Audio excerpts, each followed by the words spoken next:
Awesome in power. Do you get that? Do you get that? Our God is awesome in power. It's remarkable. We learned a couple weeks ago from the foolish farmer, one of the things that we need to do is to open that channel to God. And the first thing you do is to give thanks. Let's give thanks. Heavenly gracious Father, we thank you for this day. We thank you for the wind. We thank you for the rain. We thank you for everything. We thank you for everybody here gathered today to learn about you, to experience you, to feel you, to be with you. Heavenly Father, we just say thank you. Amen. Our youngins can head on back if they've got a plan. Then they do. Sam's going to lead them all back. And it's, man, do you see how many young ones we got? Yeah. Man, that's amazing. I love that. Yeah, our God is awesome in power. Which leads me to today's message, because we are all awesome in power. Each and every one of us is awesome in power. Awesome in power. Each and every one of you are powerful, and you may not know it. And that's what I'm going to talk about today. I want to focus on that wonderful concept, that vital virtue that unfortunately and regrettably is often forgotten. The virtue is kindness. Being kind. And each and every one of you have that ability. Doesn't cost anything. Doesn't require any physical strength. Doesn't require just but a moment in time to be kind. There's a story that's been going around for some time. Maybe you've heard it. Many years ago, this fellow drove a cab for his living. He picked up his fare at 2:30 in the morning to a dark building that had one lone light on in a ground floor window. Usually a cab driver would sit outside and honk his horn once or twice, wait a minute, and then drive away. But this cab driver had seen too many people who depended on a taxi as their only means of transportation. Unless he sensed danger, he always went to the door. He walked to the door and knocked, and heard a faint, just a moment.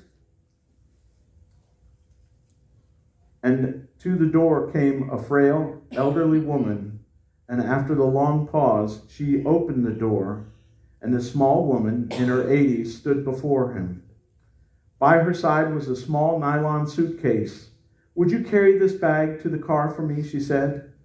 The driver took the suitcase out and returned to help the woman to the car. She kept thanking him for his kindness. "It's nothing," he said. "I try to treat all of my passengers the way I would want my mother treated." When she got in the cab, she gave the driver an address, but then said, "Could you drive through downtown? It's not the shortest way." The taxi driver said he didn't mind. She told him that she was in no hurry, that she was on her way to hospice. He looked in the rearview mirror and saw her eyes were glistening. "I don't have any family left," she said gently, almost to herself. "Doctors say I don't have very long." The driver quietly reached over and shut off the meter. "What route would you like me to take?" he asked. For the next 2 hours, they drove all around the city. She showed him the building where she once worked, and they drove through the neighborhood where she and her husband once lived as newlyweds. She had him pull up in front of her favorite warehouse, in front of her furniture warehouse that had once been a ballroom where she had gone dancing as a girl. Sometimes she'd ask him to slow down in front of a particular building or corner, and she would just sit in the darkness, saying nothing. As the first hint of sun began to break the darkness, she said, "I'm ready to go now." We drove in silence to the address that she gave him. It was a low building, and two orderlies came out and went out to the cab as soon as they pulled up. They were expecting her. The driver opened the trunk and pulled out the small suitcase and carried it to the door. The woman was already in a wheelchair. "How much do I owe?" she asked. "Nothing," the man said. She protested, but the driver said that there will be other fares. Then, without thinking, he bent over and gave her a hug. She held on to the taxi driver tightly. "You gave an old woman a little bit of joy," she said. "Thank you." He squeezed her hand and then walked away to his car in the dim morning light. Behind him, a door shut.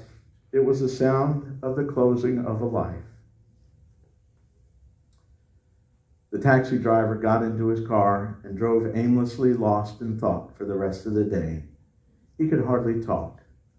What if that woman had gotten into an angry cab driver's car that morning? Or one who was impatient? Just think about that. There are days when we're angry, we're just in a bad mood, we woke up on the wrong side of the bed, and maybe we missed an opportunity to be kind to somebody. What if he had just honked once and drove away? You need to remember this story. The times you will want to be anything but kind, because it is so much easier to bear a grudge and hate in return or get even. Hate destroys the vessel that it's kept in. We're the vessel. And if we carry hate, revenge, and anger, all we're doing is destroying ourselves. That takes energy. Kindness doesn't. Revenge never healed a wound. I will tell you a story that happened to me just yesterday.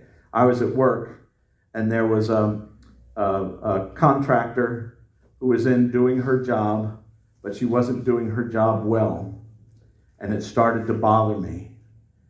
She was trying to skimp on things, and it's hard to explain, but I started being a little sharp with her, a little nasty with her. And next thing I know, there's this friction in the store. And I thought about it, and I thought about today's message, and I went, this feeling in me is not doing any of us any good. So I went up to her, because she did things well. She did other things well. I went up to her and I said, "You know, I think you are the best at this job I have ever seen." And she just looked at me. And I got to tell you, what that did to it totally reversed the feeling inside of me. And not long afterwards, she found me and she came up to me at the end of her shift and she said, "You know, no one's ever said anything so nice to me before.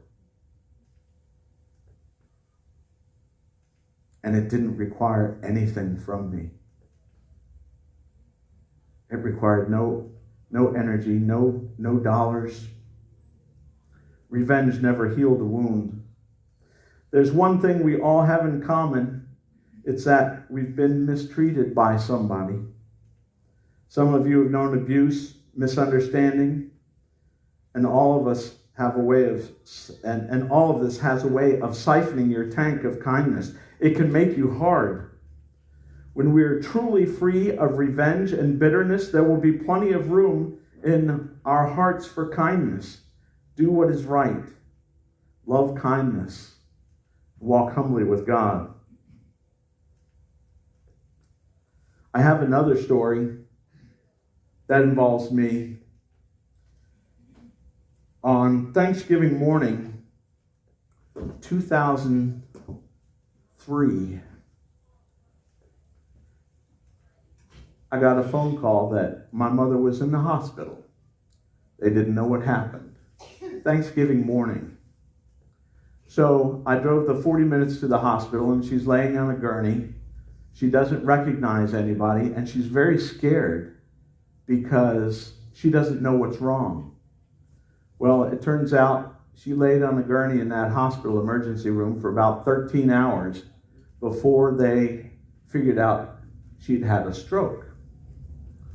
And of course, a stroke can be treated pretty successfully within the first 2 hours. But she wasn't diagnosed until about 13 hours later. So the effects of her stroke were that not really what you would expect. She didn't lose half her face or loss of an arm. She went blind in one eye, and she couldn't read. Now, my mother was a voracious reader. You never caught her without a book or newspaper. She was a voracious reader, and she lost the ability to read. It was all a jumble in front of her. She could not understand a single word. But they thought that therapy would fix that. So after she recovered from the stroke and was able to move around, she went to Georgetown University Hospital to begin therapy, to begin to learn how to read again as a kindergartner, as a first grader. A, B, C, D, see, spot, run. And she slowly began to learn to read, but she couldn't drive anymore because she went blind in one eye. She couldn't read stop signs. They were all in Russian. All the signs were in foreign languages to her. And so she needed to be driven. So there was one day I drove the 40 minutes to take her to Georgetown University Hospital and sit and wait in the parking lot while she had her therapy and come out. And one day she came out and it was a beautiful spring day up in Washington, D.C. And she said, "Can we just go for a ride?" And we wound up doing what the lady in the taxi did. We wound up going to places she had worked, just driving by, places she had lived, places where family had lived. And we spent the morning together just driving, and she was telling me what this place was and what that place was. And then we went out and had a wonderful late lunch. I treated her to a wonderful late lunch at her favorite bar. She was not one for fancy foods or fancy drinks. She just liked her bar, and everybody knew her name. Angelica remembers Barnaby's. And then I took her home. There was nothing special about that day at the time until I think about it now. That kindness meant so much to her and to me. And it required nothing. But boy, is that a great memory.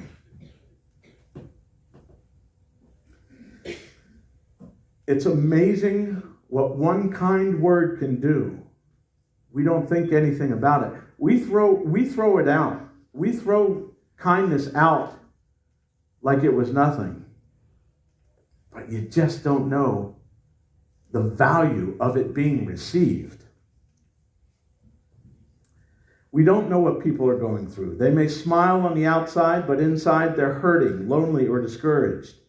Many people have wounds from the past, and just a simple word of encouragement, a simple compliment, is no big deal to you, but it's helping heal somebody else's wounds. It's lifting their spirit and causing them to believe in themselves.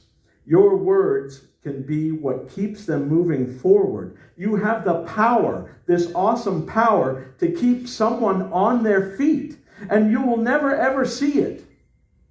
But you have that power to keep someone from falling into depression. You have the power to cause someone to chase their dreams. Be free with your compliments. Nobody is in your life by accident. God has set somebody there for you to say good morning to say I love you to say how are you doing? It's good to see you. God has set that person there in front of you so you can do this because that person needs you to. Nobody is in your life by accident. God has placed them there for you to lift them up. There's another story about a middle school kid who one day cleaned out his locker. In the middle of the school year, he cleaned out his locker.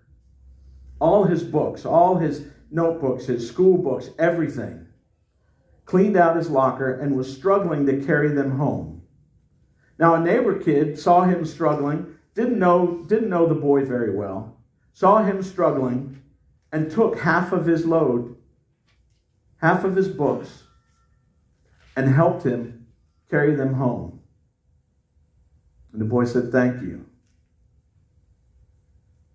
Well, these two boys met much later in life. And they're like, "Hey, I remember you. How's it going?" And the first boy said, "I need to thank you. I need to thank you." And the other guy said, "Why? I just carried your books." He said, "Yeah, but I had cleaned out my locker because I was going to go home and hang myself. And I didn't want my parents to have to deal with cleaning out my locker.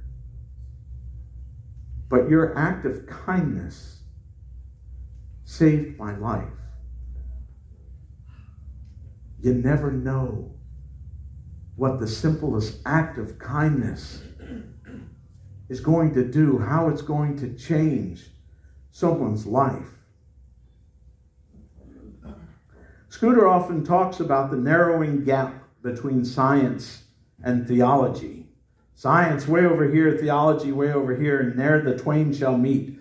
But the gap is narrowing. We all know that acts of kindness can brighten someone's day.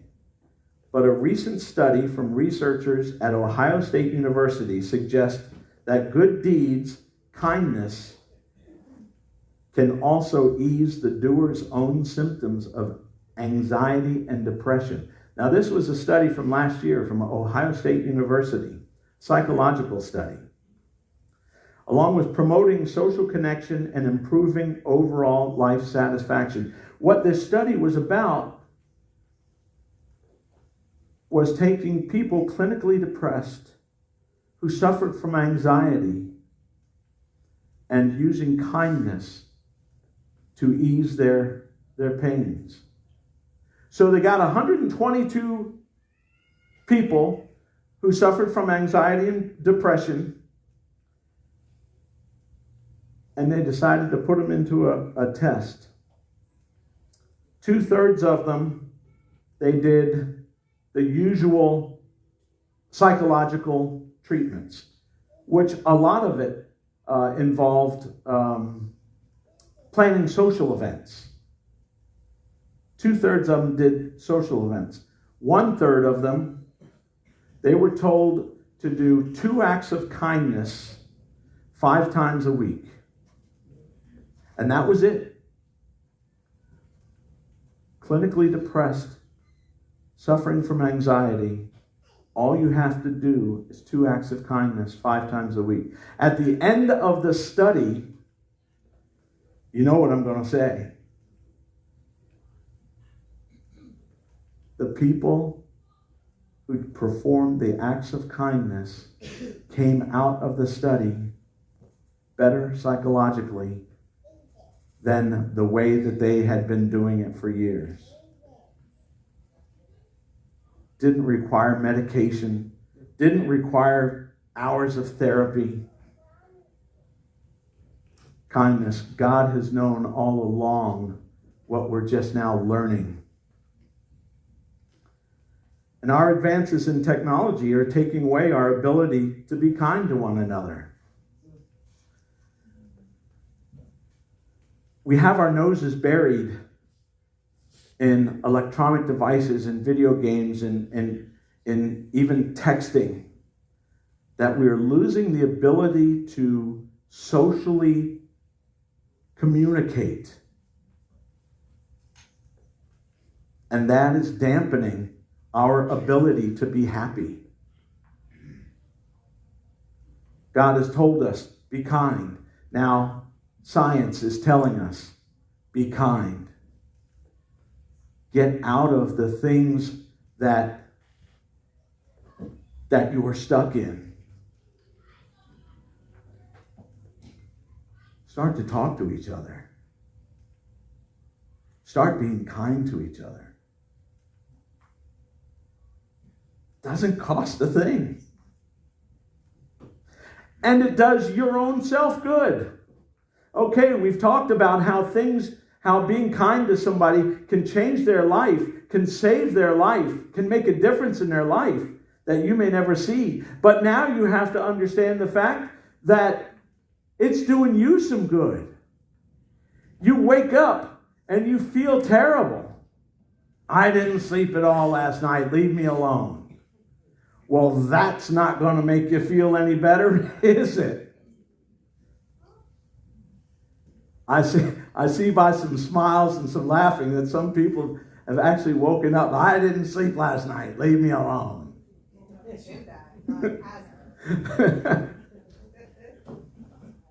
But it's also good for you. It's so good for you. I got to tell you something. I have to admit something to you.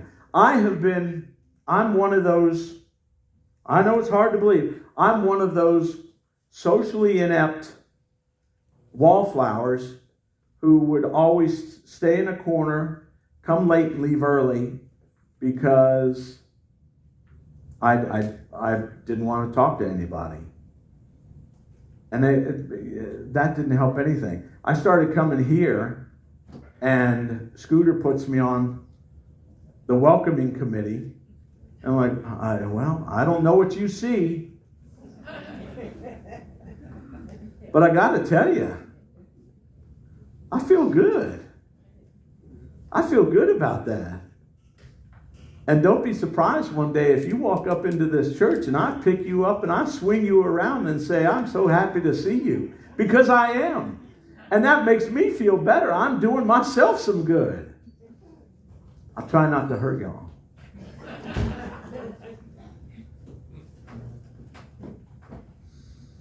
Our advances in technology, think about that. We're getting better technologically. But think about what they're taking away. Taking away our ability to be kind to one another. Now I'm going to talk like an old guy. These video games, they're all, shoot them, wreck them. And a lot of folks are using them to raise their children. Go outside and play. Those of us who had parents like that, just go outside and play. We found our neighborhood friends and we went out and played. And we had a great time. What do you want to do today? I don't know. Let's just hang out. And we had a great time. But we're so busy now, and technological advances are babysitting our kids. They're losing the ability to be social. Think about all the fun they're missing. Think about the good that it can do their bodies, their hearts, their minds. Go outside and play.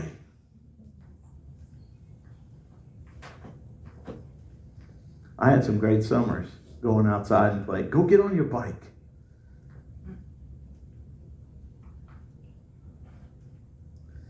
The Ohio State University studies says that performing acts of kindness may even result in greater well-being than the techniques used in the standard use of cognitive behavioral therapy. Acts of kindness doing better than science. They were less depressed, less anxious. And the study concluded that performing acts of kindness results in greater well-being benefits than other prescribed techniques, than everything else. See the power? I started today talking about power. The absolute power of our awesome God. And He gave us that power in something so simple, as saying, "Hi, y'all. I'm so happy to see you." And I am. I just want to grab my phone right now and take a picture. So bear with me. I'm going on technology again. And you know how technology treats me. I have one other story. Oh, don't you dare not download. All right, it's not downloading. I'm going to have to do this by memory. On one of the Titusville Facebook pages, I saw this story. And actually, it's under the Titusville crime page. And it's just people reporting what's going on. There's cops over here. There's cops over there. So this truck driver came into town and he saw a policeman, a Titusville policeman, pushing a woman in a wheelchair in the pouring rain this last week. She was in a hospital gown and nothing else.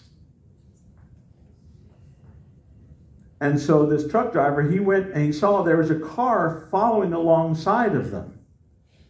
And so he went and he dropped his rig and came back and found out this officer, this Titusville police officer, pushed an 80-year-old woman in a wheelchair in the pouring rain, only dressed in a hospital gown and nothing else, 2 miles up the road to get her a room at one of the motels. So the person, he couldn't get her into his squad car, so he chose to push her 2 miles up the road to get her a hotel room. So the truck driver dropped his rig and he came back to the motel room. And there were people there. The officer wanted to pay for a night for her. And the people following in the car said, "No, we followed you because we are going to pay for several nights for her."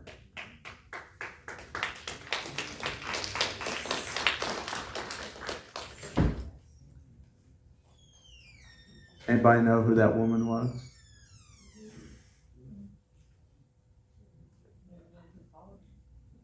It was our Ginny. She comes here on Thursday nights, spends cold night shelter. It was our Ginny. She's got some pre-Alzheimer's or dementia, but she's a strong woman. But she was also Jesus.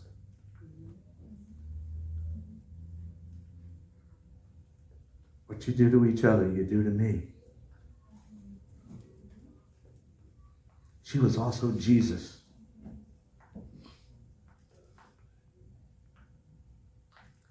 Now Jenny replied, she saw this post, and she replied that yes, all this did happen, and how grateful she was. And the fact that so many people got involved with this, that they have found her a place to live, and she has money coming in to pay for this place to live. She is not on the street anymore. There's not an 80-year-old woman out on the street anymore because of kindness. Someone changed their life. I wish I could read her response because it is so full of being grateful, being thankful, how much her life has changed. You're somebody's reason to smile.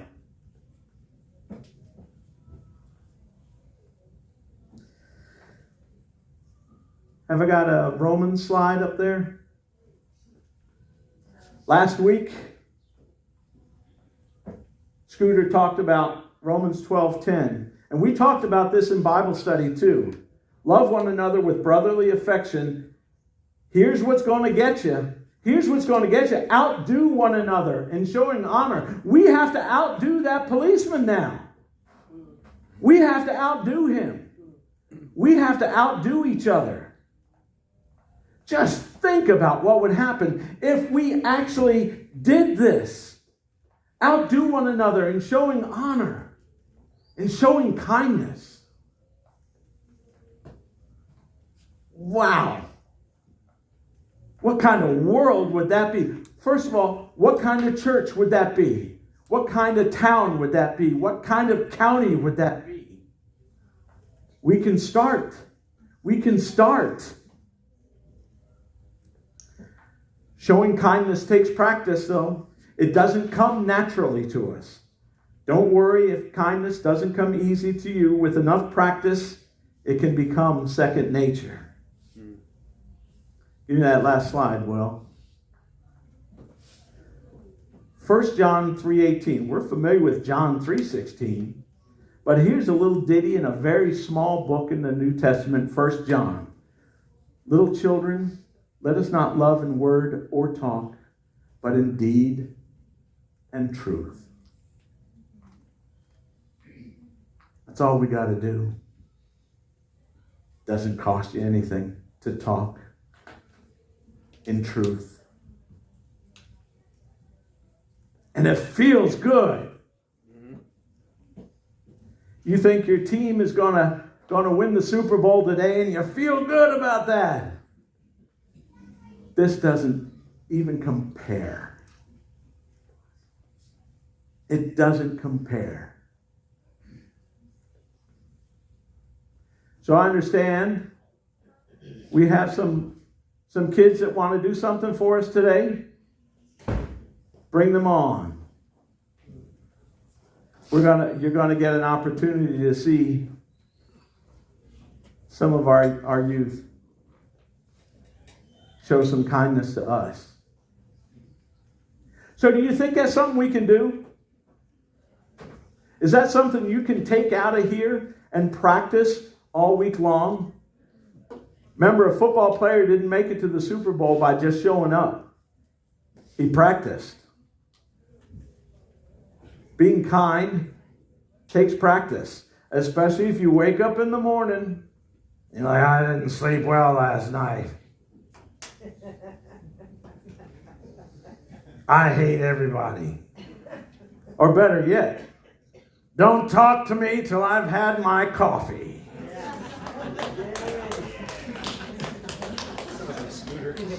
It does sound a little bit like somebody else who stands up here, but I shan't name names. So, just give us a little. Are they ready yet? I'm vamping as best